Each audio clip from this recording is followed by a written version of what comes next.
All right, so I got another perfect example here for you guys of capitalists coming out and screaming the quiet part out loud about how inflation is actually largely being driven by corporate America and how they are celebrating the fact that it is happening right now. So I got a great breakdown here from The Intercept's John Swarz and Ken Klippenstein, who basically point out what the CEO was actually saying in celebrating the inflationary pressure that we have been seeing over the last couple of months, as well as tying it into the current Fed policy that Jerome Powell, the chair of the Fed, is deploying right now, basically openly trying to tank wages and to throw potentially millions of people out of work in an effort to address inflation. But as we're going to get into here, that's just a completely delusional strategy in terms of actually meaningfully addressing inflation, because labor costs and the employment rate that we have in this country has not been one of the core drivers of inflation. I mean, I've talked about this relentlessly on this channel. The main drivers of inflation have been supply chain breakdowns, thank you to neoliberalism and the exporting of our manufacturing base overseas to places like China over the last number of decades,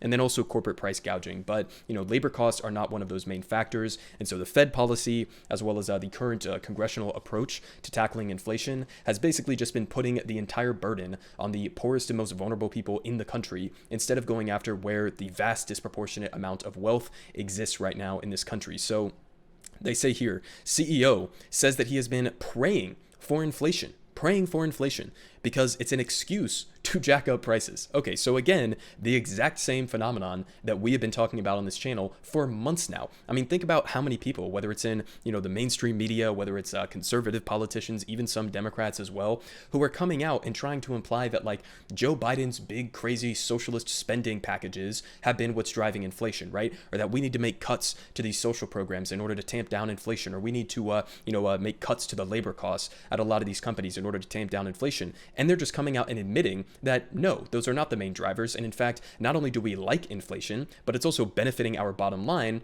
And we're going to use this as an opportunity to artificially drive up our prices beyond what increased costs would actually dictate. But let's get into some of the details here. They say, the CEO of Iron Mountain Incorporated told Wall Street analysts at a September 20th investor event that the high levels of inflation of the past several years had helped the company increase its margins, and that for that reason, he had long been doing his inflation dance, praying for inflation. Okay, they say the comment is an unusually candid admission of a dirty secret in the business world.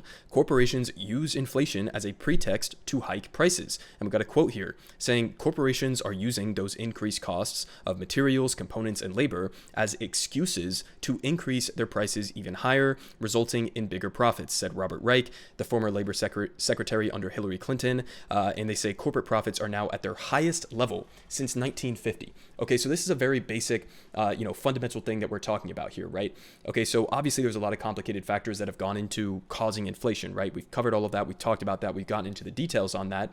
But the basic, thing that we're talking about here is a simple equation, right? If you have companies who are saying we have to raise our prices because of X reasons, right? They will throw things out like increase in labor costs or increase in supply costs and materials and transportation and things like that, right? That's their excuse for saying why we need to raise our prices. But if it was true that it was actually labor costs or it was actually supply side costs that were forcing them to raise their prices, and that they didn't just want to do that to exploit people, then what you would see in terms of their profit margins is either stagnation or you would see a decrease in their profit margins. But we are not only seeing increases in their profit margins, and this doesn't just go for his company, this goes for most of the major oil companies, it goes for a lot of these food companies as well. Basically every single sector where we have been seeing dramatically increasing inflation over the last number of months, and about a year or more now at this point, they are seeing not only higher profits, but record profits, okay? The highest profit levels since the 1950s, okay? So obviously something is wrong with that equation.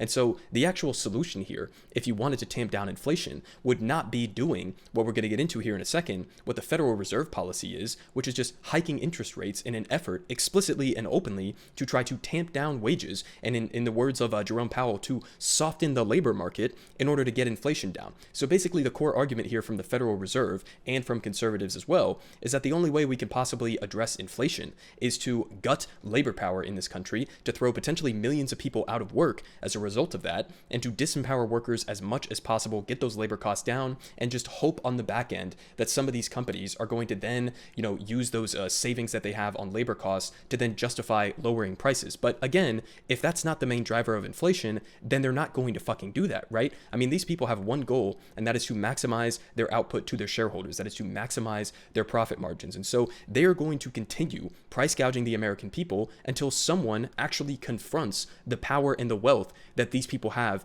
at their disposal. Okay, you would have to implement something like price controls. You would have to dramatically invest, even more so than we have with these recent bipartisan packages and shit, in domestic manufacturing to shore up our supply chains. You would have to help working class people by giving them bolstered social programs in order to deal with the consequences of inflation. And you would have to tax the rich. I mean, you want to talk about pulling money out of the economy? How about we go to the people who are hoarding the vast amount of wealth and money in this country right now? But no, instead they're going to be going after the poorest people in this country. It's just completely fucking absurd. But they give a little bit of context here, saying that Iron Mountain, his company, is apparently a data storage and management company based in Boston with a current market capitalization of $12 billion.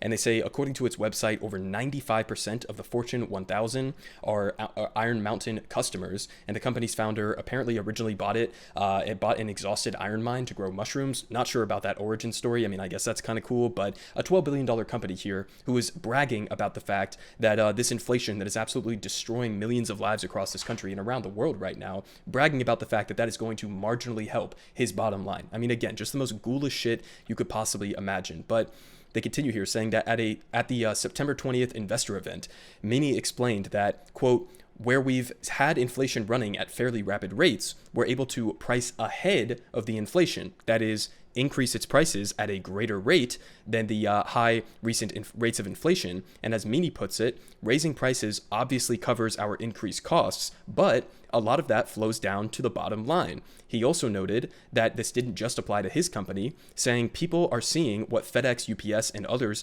are having to do to actually manage their business and pass on that inflation. So even like what he's referencing here is also just complete disasters. I mean, you want to talk about a company like UPS, where I think their workers are still considering whether or not to go on strike. I mean, you have workers at UPS who are literally like passing out from heat exhaustion because their trucks, their delivery trucks, don't even have air conditioning inside of them. Okay, so they're not spending this money on actually investing in their productive output. They're not investing in their workers. They're not even giving them like bare minimum safety standards with their workforce. And instead, they're choosing to use this money to pass on a lot of those costs either to customers, consumers, or by gutting a lot of their labor protections and wages and benefits as well in order to increase their profit margins. So again, I mean, this equation here in terms of what has been driving inflation, it's motherfuckers like this. I mean, it's these companies, it's these corporations. But they continue down here, tying this again into the Federal Reserve policy, which is just absolutely fucking insane. They say the remarks of the Iron Mountain executives go straight to the question of who in the U.S. will pay to bring down the current high rates of inflation. Jerome Powell, the chair of the Federal Reserve, said straightforwardly in May that his goal was to get wages down and then get inflation down. In other words, Powell wants regular workers to make less money, which would lower labor costs for businesses, which presumably then would not raise prices as much as they have over the past several years. Again, the argument here is that labor costs have been driving inflation. It's just not true. It's just not true. And you have CEOs like this guy up here just straight up admitting it, right? I mean, again, you want to talk about a completely disastrous policy that is not only economically going to obliterate millions of people across this country, might even plunge us directly into a recession as well and have disastrous economic consequences for average working class people in this country. But on top of that, I mean, what is the goal here? The goal for him is to protect the capitalist class. It is to protect the most powerful people and corporations in this country, to not even think about touching their bottom line. And,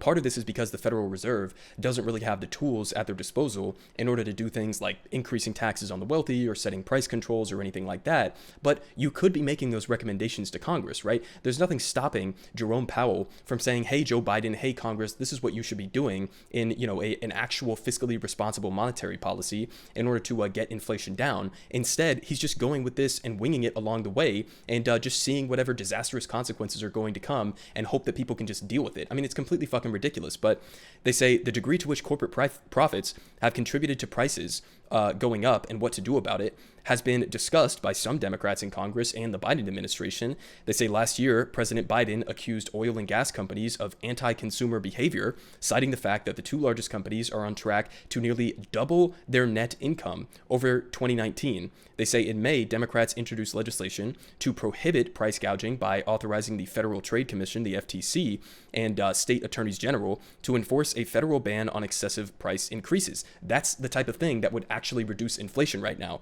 They say, but the general subject has only gotten modest traction in the media. So this is something that Democrats should be much more aggressively pushing for. Joe Biden should be using the bully pulpit. He should be telling Jerome Powell to stop with this disastrous increase in the rates that he's hiking. Just tell him to stop that and actually aggressively push and go fight for things like that. I mean, that would be much more impactful in terms of getting inflationary pressure down. But they finish off here saying that almost every news story on inflation has pointed out that inflation is now at its highest rate in 40 years. Far less emphasis has been placed on the fact that corporate profits are currently at their highest rate in 72 years, and the after-tax profits of non-financial corporations averaged about 5% of the U.S. gross domestic product from 1950 until 1980. They then dropped until shooting upward again during the 2000s, and they say currently they stand at above 8% of GDP. Now, that might not seem like a lot, but they say that the 3 percentage point difference between 8% and the 5% average of the past constitutes over $600 billion a year that otherwise could go to workers or reduced prices. So again, it's a very simple equation here. There are a couple different ways you could go about addressing inflation. You can either pummel workers into oblivion, have an unemployment crisis, throw millions of people out of work,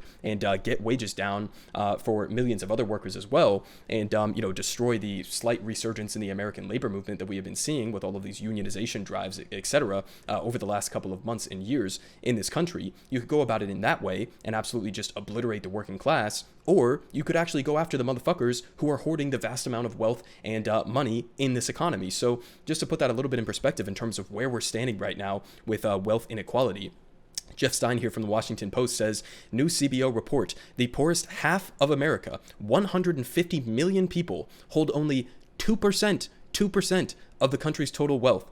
They say the wealth of the top 10% has grown markedly since 1989, the era of Reaganomics. They say that tiny little line at the bottom of the chart is half of the fucking country. This line down here, I mean, you could barely see it, right? This is half the country that is represented in this dark, like maroon type color, dark brown color here. Then you have the next like 40% basically from the 51st to the 90th percentiles is down here. And then bigger than both of them, I mean, more than double both of them is the top 10%, which makes up the bulk of this wealth that we were talking about. So, I mean, listen, again, it's a very simple equation that we're talking about here. You could pull money out of the economy if you want to reduce inflationary pressure in a number of different ways. You could set price controls. You could, in other words, eat into the profit margins of a lot of these companies who are making historic levels of profits right now, the highest in 70 years. Okay, you could eat into those profit margins, and boo-hoo, some of these CEOs aren't going to be doing their little rain dance every day, wishing for worsening inflation. Okay, you could do that, or you could completely destroy and obliterate the working class in this country. Guess which one our government and our financial institutions are deciding to go with. I mean, it's completely fucking absurd. And this is not only like economically disastrous, but it's also potentially going to be politically disastrous for Democrats and Joe Biden going into the midterms, because, whether or not which top issue is going to be the deciding factor in these elections, that's going to have a big fucking impact. And if we didn't have this massive inflation crisis right now, if we weren't currently being plunged into a recession by the Federal Reserve and by Congress's inaction on this issue, then you could be seeing things like abortion being by far and away the top issue for voters. But instead of that, if the Federal Reserve continues on this path and inflation is not seriously addressed in a meaningful way, then in all likelihood, the economy, the disastrous condition that people are facing right now economically, that could be the biggest issue. Inflation could be the biggest issue. So, I mean, job losses could be the biggest issue heading into the midterm elections. And if that's the case, then Republicans are going to win those elections, right? So, I mean, you have an opportunity here still to do something about this, right? You could have Congress step in. I think that, again, there's an important point to be made there in terms of like, what's actually causing inflation and, how a lot of these spending programs could be used to materially help people deal with the consequences of inflation, right? Because you still have conservatives who come out and say that, it's inherently these big government spending packages that have been driving inflation. There's no real evidence that that's one of the main factors, but things like Build Back Better, right? If you help people with prescription drug costs, which was also part of the Inflation Reduction Act as well, it's watered down, it's half measured, it's pathetic, but just as a general concept, helping people deal with the cost of childcare, helping people deal with the cost of, prescription drugs or healthcare in other ways as well, or, increasing the minimum wage in this country. Those are all things that would not actually feed into inflation because they're productive investments and would be giving money to the people who have literally no money whatsoever. The bottom 50%, which we just saw has roughly 2% of the wealth in this country. You would be materially helping the poorest and most vulnerable people in this country. And then you could simultaneously go after the richest by taxing them, by setting price controls, etc., by eating into their profit margins, by doing a windfall profits tax or something like that. Those are the things that are on the table right now for Democrats. And this is really all in their court. I mean, the ball is 100% in their court right now in terms of what they want this midterm election to be defined by. Do you want it to be largely on abortion and the fact that you materially helped improve people's lives across this country? Or do you want it to be on the fact that you have basically sat idly by and let the Federal Reserve plunge us into a recession while CEOs like this motherfucker from Iron Mountain Incorporated or whatever, and all of these Wall Street ghouls are coming out and celebrating the fact that you are completely destroying the working class to continue benefiting their bottom line? Everyone is saying good politic guy has the best politics. Believe me, no one does it like him.